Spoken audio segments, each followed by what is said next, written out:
everyone, thank you for coming today. We're going to start a few minutes early. When this event was originally booked, we didn't know that a certain someone was speaking at 2, so we're going to crack on and we're going to finish 5 to 2 at the latest. So we're going to jump through this agenda and then we'll have some time for some quick questions at the end.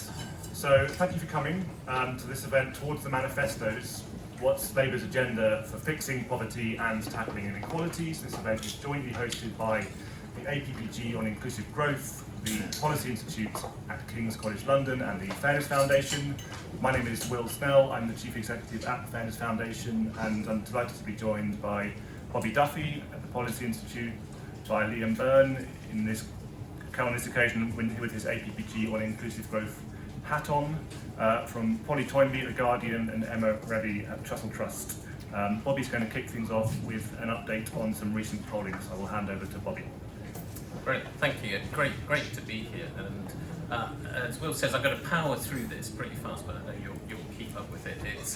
I'm actually going to start with what's actually happened to inequality and poverty, the reality of this. And I've utterly shamelessly stolen from Paul Johnson at the IFS, who presented at our conference at Portcullis House brilliantly, as always, and with really, really important analysis on the reality. And these are the big messages. I'm only going to just pick out a little tiny bit from Paul in the Deaton review on inequalities work.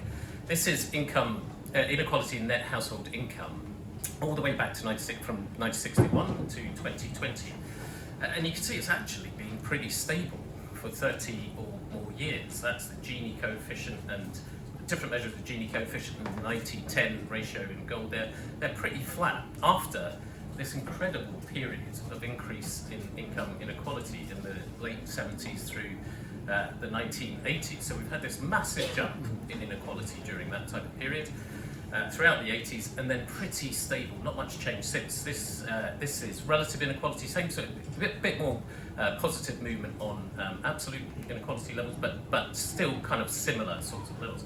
And poverty as well has also been stuck for 20 plus years for most of the population. Again, if you look at it by different groups, pretty flat all the way back to 2002. For children, for the working age non-parent population and overall. The one exception is for pensioners, where we did see quite significant improvement in poverty levels up until 2010, that type of time.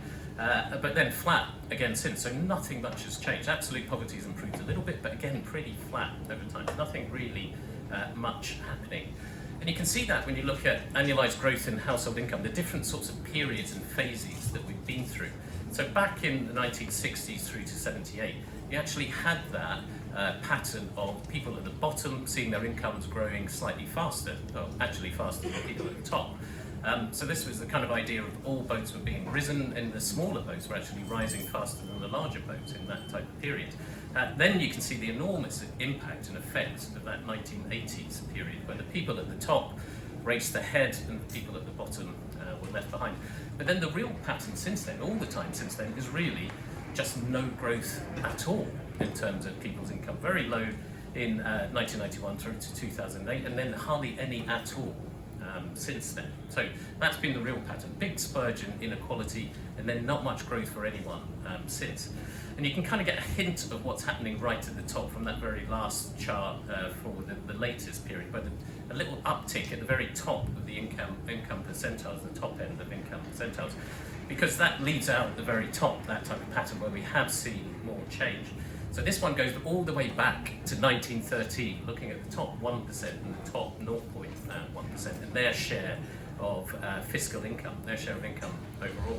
And you can see all the way 1913 up to the 1970s, their share was going down. It was becoming a more equal society. You can see that in the UK and the US and other places. Robert Putnam's written about this in his book, The Upswing, where we actually got more equal over that type of period. But then you've had this pattern since, where it's gone back up, the top 1% and the top 0.1%. It was a bit stalled by the financial crisis, but they still continue to increase their share of income over this period where everyone else was flat. So this is the results of all this. This is Paul's results mostly from this. This is what he says about it, that the summary measures of income inequality tell us very little actually about what's been going on, because it's just a one-off kind of picture of now. And when what actually is driving this is the one-off jump in income inequality in the 1980s. That's had long-lasting consequences for lots of people alongside that stalling growth. And that's meant that asset price growth, earnings stagnation and policy have favoured the old and asset rich over the young and asset poor. We've had this very close to my heart as having a focus on generational issues. We've got this new intergenerational divide where the growing importance of housing, wealth and inheritance is just central to our responses. What I haven't covered here at all, but it's covered brilliantly in the IFS Deaton review of inequalities, is how interlinked all different aspects of inequality are. This is not just about income, wide inequalities in health and longevity, and then increasing gaps between the highly and poorly educated in things like incomes, obviously, but also employment, health, political attitudes and participation, and political inequality, hugely important and underlooked, under-examined in this type of context. So that's the kind of picture that we've got in terms of the reality, quite a challenging context. So where's public opinion? I mean, the first thing to say is, based on polling that Fairness Foundation and Ipsos did, is that the public do see income inequality as a problem. 85% of people would say that, and even higher for Labour voters. Nearly all Labour voters, 93% of people would say that inequality, Labour supporters would say income inequality generally is a problem. But it's not top of mind. In terms of salience measures, it doesn't come up in people's top of mind most important issues facing the country. This is again from Ipsos's issues index from September, and you see obviously you've got economy, inflation, prices, NHS, hospitals, immigrants, immigration down there, and poverty and inequality is down here at around 12% of people picking that out. And when you look over the longer term, this going back to 1999, you can see it bobbles up and down a bit. This graph probably exaggerates the kind of difference that you're actually seeing in this. It sort of bobbles around between 5 and 15% of people. It's always consistently a second or third order issue. Of course, it's also interlinked to lots of those other issues that are on top of that chart. You've got to bear that in mind, but there's this fairly consistent low level, consistently not a top issue for people. There is an exception to that in terms of change. One thing that we have seen really change is the perception of power sitting with the very wealthy. It seems to be shifting. So the APPG ran a question back in 2018 asking which of these groups on this list do you think have the most power to influence our events that are happening in the country. And back in 2018, it was actually national governments that had a marginal lead over the very rich, for example, the top 1%. So a third of people thought national governments, 29% of people thought the very rich. But by 2023, that changed hugely. So you've got 39% of people, 4 in 10 people now say it's actually the very rich have the most power and influence in this country, much more than national governments, 24% of people picking out national governments. And as an opinion person by background, opinion pollster by background, that's a big shift over that type of 5 years, which shows that people have noticed those types of things. So the main focus for the work that we've done together with Fairness Foundation and the APPG is on policy responses to this. We looked at 37 policy responses across 7 different areas, and I'm not going to run through those for you now. It's in your booklet, but just to say that one of the key messages from that is when you look at those 7 broad domains of what people think we should be doing to tackle poverty and inequality, this is the type of pattern that you get in terms of people's top preferences. Improving the tax system, social security for the poorest in society, better education for them all, improving everyone's health, improving access to affordable housing, fair employment, better equalities policy and tax discrimination. And the key message that I take from this is that there's no one thing that people are picking out.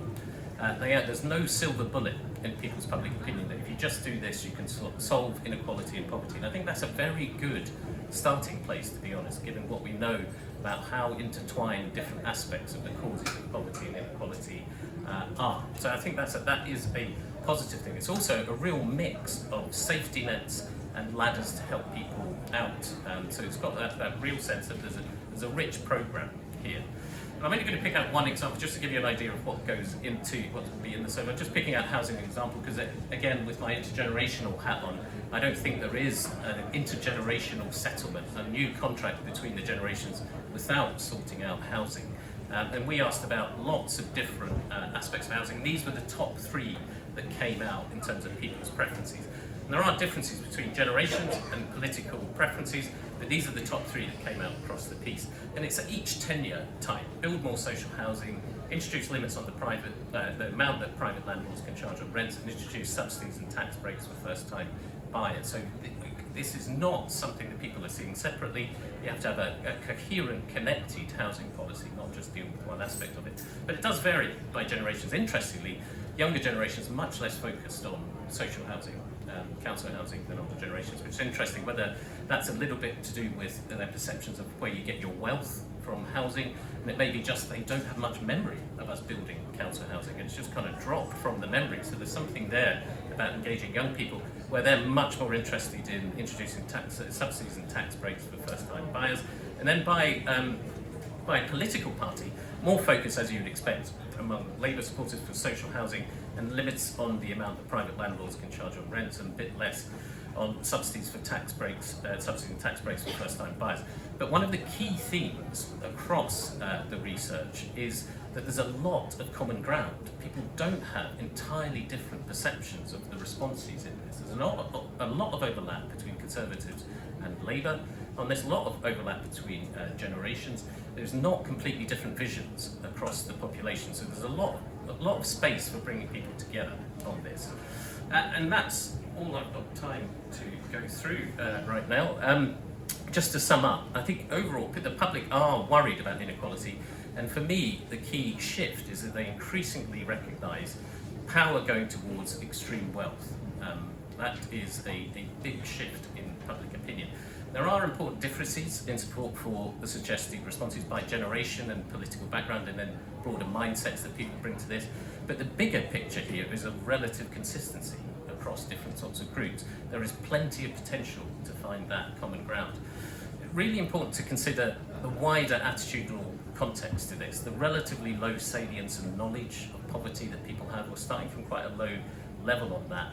And we do have a strongly individualistic or meritocratic starting point in the UK. When we look internationally at the mindsets that people bring to inequality across different countries, we're pretty mid-Atlantic in our starting point compared to European attitudes, US attitudes. We're somewhere in between, but maybe even a bit closer to the US in thinking that meritocratic, that everyone can succeed if they put in the effort, is a lot of people's starting point.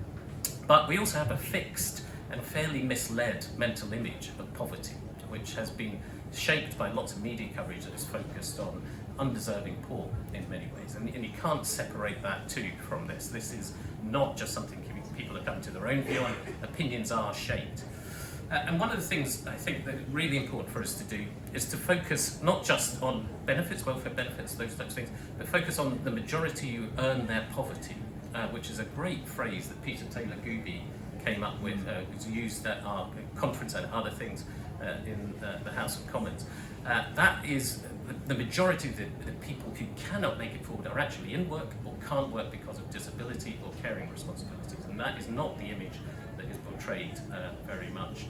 And one of the themes across Fairness Foundation work and our own is focusing on inequality of opportunity to bridge those more individualistic mindsets that people start with the more structuralist mindsets of people who think that people are held back or helped forward by the context. And again, if we can get the focus on opportunity, we can make a bridge between those two different starting points. And as I say, really important to remember that opinion is shaped in this. When we're measuring public opinion, it's not something we just find and that people are coming up with independently. Political and media portrayals really matter, and that's shown in lots of the academic evidence in this. And changing that story, changing that narrative is a key part of the way forward. So that's all I want to say, apart from we've only looked at a selection of things in this report and through this work so far. We are going to be doing a full year of this, starting from now, going through different types of research, another conference in the House of Commons, and then back here next year, I expect. We hope. So look out for that, and do feed in lots of expertise in this room, I'm sure, in understanding this, and keen to hear from you. Thank you.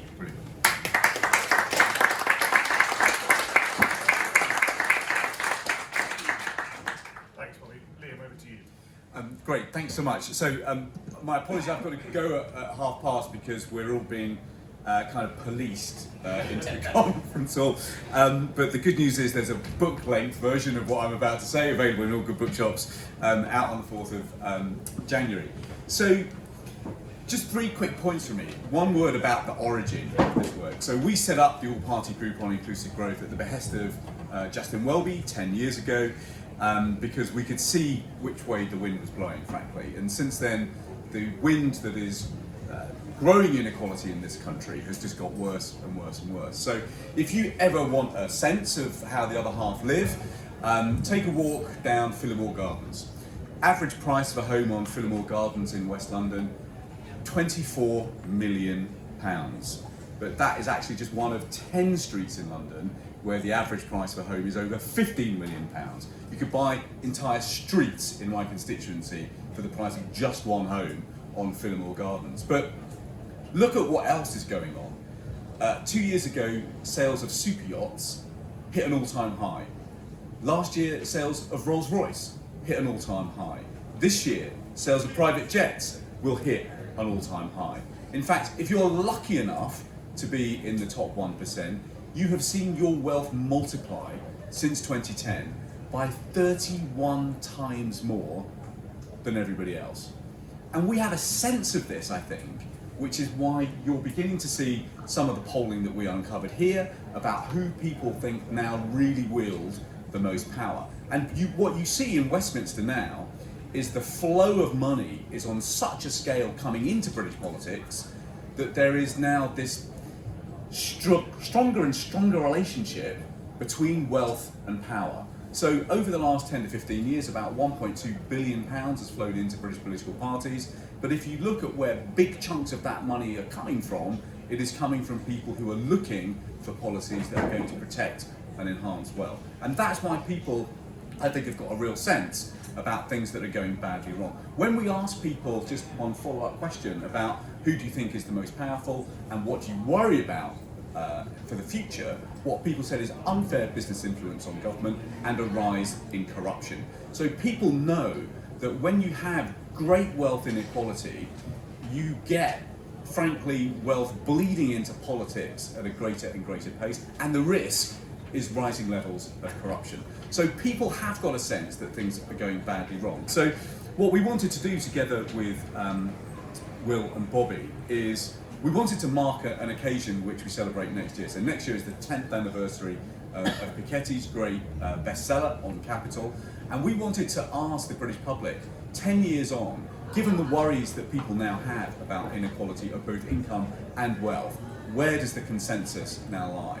And if you've got the little books, I mean, I'll post a link on Twitter as well, but for me, we've got a great summary on sort of pages sort of 17 and 18. You can see the levels of support that people think is there behind different policies that we should prioritise. What we wanted to do is basically go out to about 100 different policy experts. We built a catalogue of about 38 different measures, and we then asked people, right, what do you think you would support? But then crucially, what do you think would be plausible for a new government to put into effect? And as Bobby said, the big takeaway for all of us is just how much consensus there is behind both the problem and some of the solutions that people would support and people thought plausible for a new government to put into effect. And that level of support is pretty consistent between left and right, it's pretty consistent between Brexiteers and Remainers, and it's pretty consistent between the generations too. So, in a way, I think for those of you who, like us, are troubled by the rising level of inequality, actually this should be a moment of confidence and optimism, because it looks like there is a new consensus that is beginning to crystallise in this country about some of the solutions. But the final point really that I wanted to just make is that the solutions are going to be, not in one government department, it's got to be a whole of government and a whole of society kind of set of solutions, because there are things that we've got to do on public spending. You'll hear a little bit more about, for example, the Essentials Guarantee, which has been developed by Trussell Trust and Joseph Rowntree Foundation to make sure that we're actually delivering income that is sufficient for everybody to actually live on. But people are confident too that there's got to be changes to the tax system.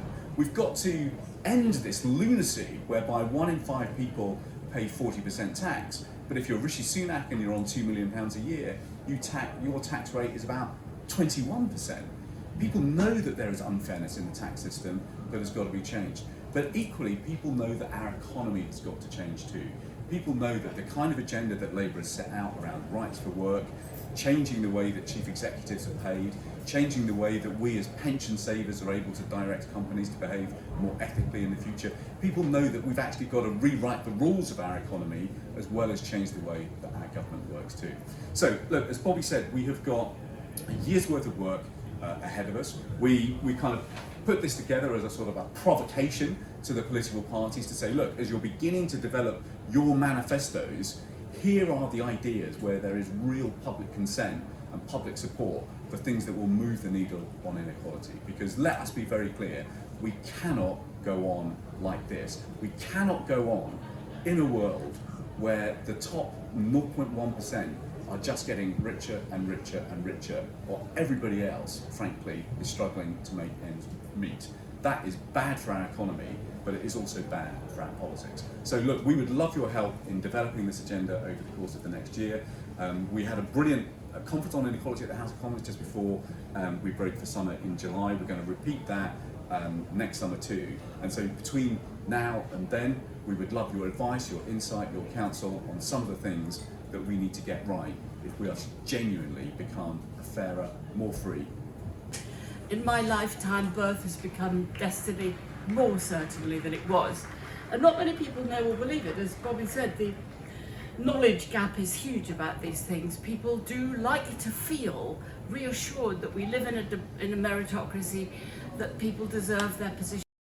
Short-term emergency, which is to immediately, on day one, it would be a great gesture, repay the £20 that was taken away from children after the COVID. There's the graph, rising numbers of children in poverty, but it dropped when they got the £20 and went straight back up. So every time you hear certain organisations and political parties saying it's not really, you hear Ian Duncan's been saying, it's not really about marriage, it's not really about money. There is the absolute proof that money is crucial, and it is, the idea that Labour will preside over even a short time if children go to school hungry is unbearable. So they must put that money back just as an emergency stopgap before they think about how to get universal credit up to the essentials guarantee, which must be done, but don't expect them to do that overnight. The other long-term thing as well as that, I would remind everybody is how almost the best thing Labour did last time, 3,500 Sure Start centres, hubs for every family, bring them back, make every baby have to be registered at their local Sure Start, so everybody knows where it is and every Sure Start knows where every family is, where right from the very beginning families can be helped in any way that they need it, and right across social classes. People suffer from postnatal depression and all kinds of problems and domestic violence, all kinds of things. It's for all families, it's not targeting on just poor families. Within that, the best Sure Starts had speech and language therapy, they had help with employment and help with mental health, they had health visitors, everything there where a family knew they would get support. They also had cafes, often run by local mothers. It was a community hub at its best. I think that is absolutely essential. And if you want to think about poverty in the long run, I've left wealth for Liam to talk about. Long term, in terms of opportunities, every pound you spend on early years, particularly the magic first 3 years, is worth far more than you spend in primary or secondary, let alone tertiary education. And get back to that essential.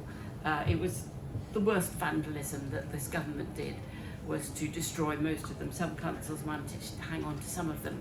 But the growth in food banks is the evidence of what's happened in the last 13 years. Stop there.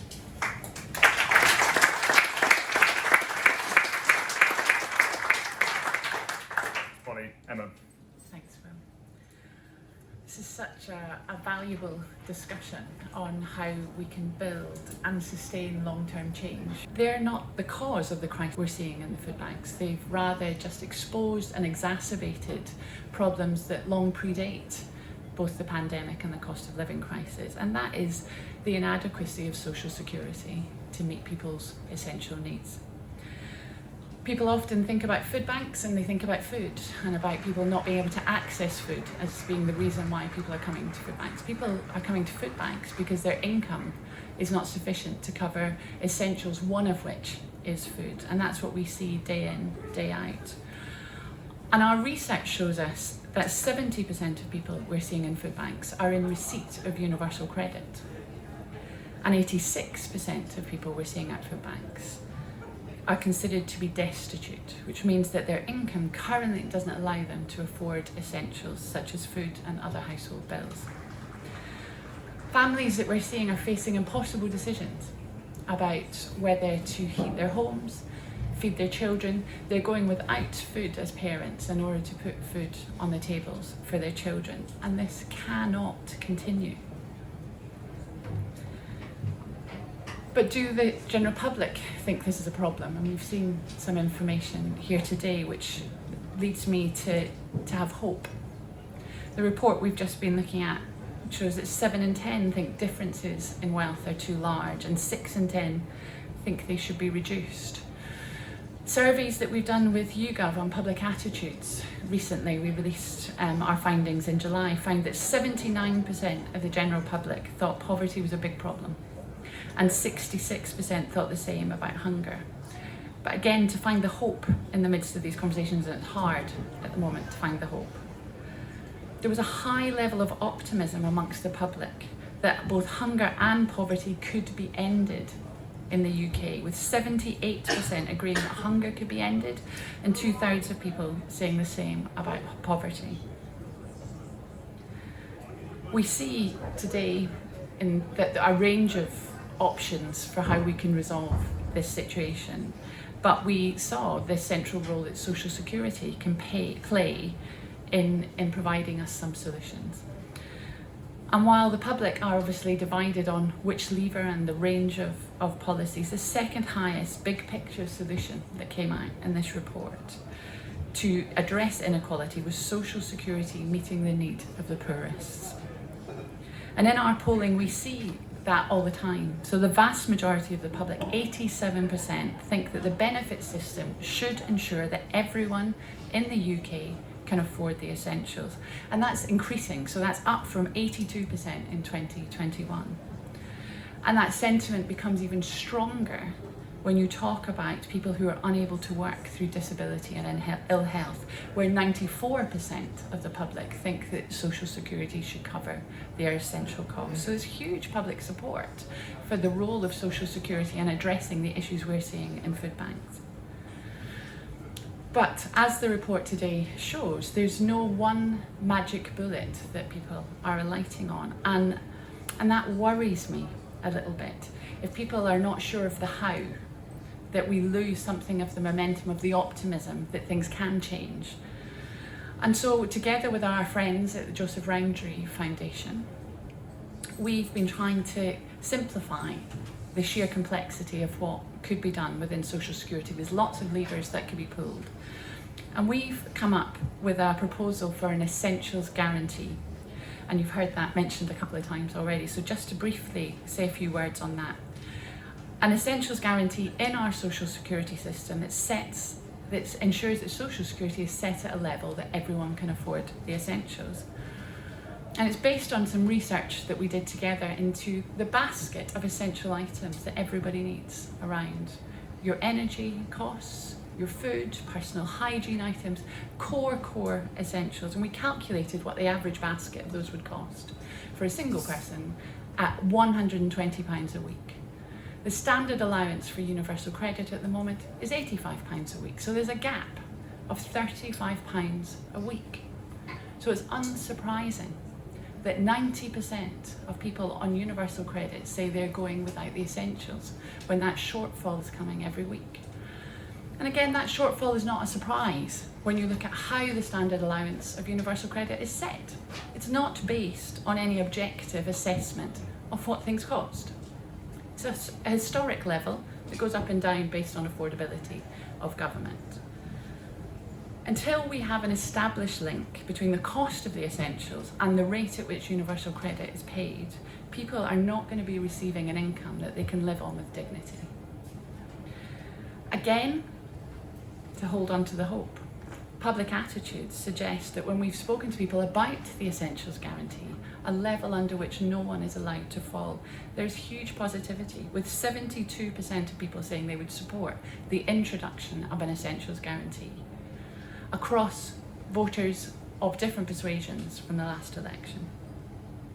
And there's something about how we frame these solutions as well. I mentioned earlier the high percentage of people that can see social security as being framed around people's health, protecting people who are unable to work through disability and ill health. 94% of people in the public said that that's something they felt social security should be doing. And for us at food banks, 7 in 10 people who come to food banks have a disability or an ill health condition that's affecting their daily life.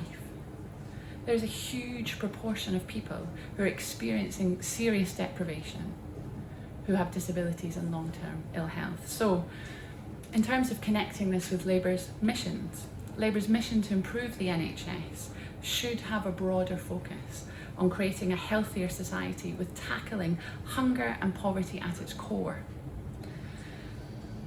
Similarly, there are strong links to other aspects of Labour's mission.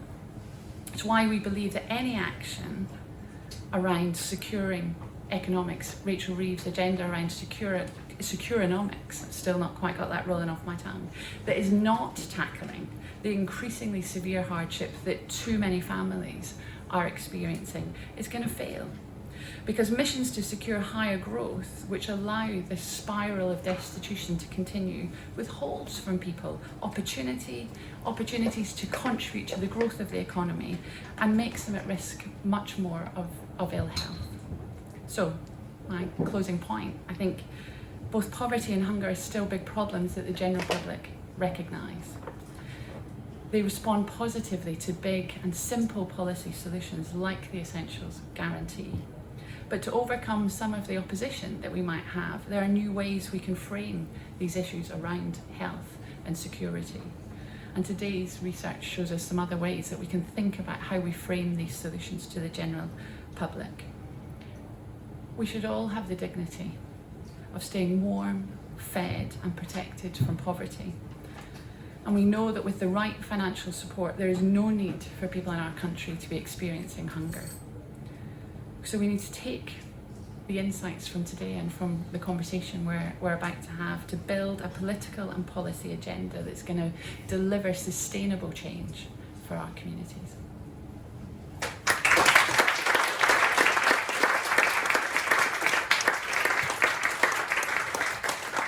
Thank you, Emma, and thank you to all our panellists for being so amazingly brief. Thank you, Polly. We've got time for some questions, and we'll try and still finish at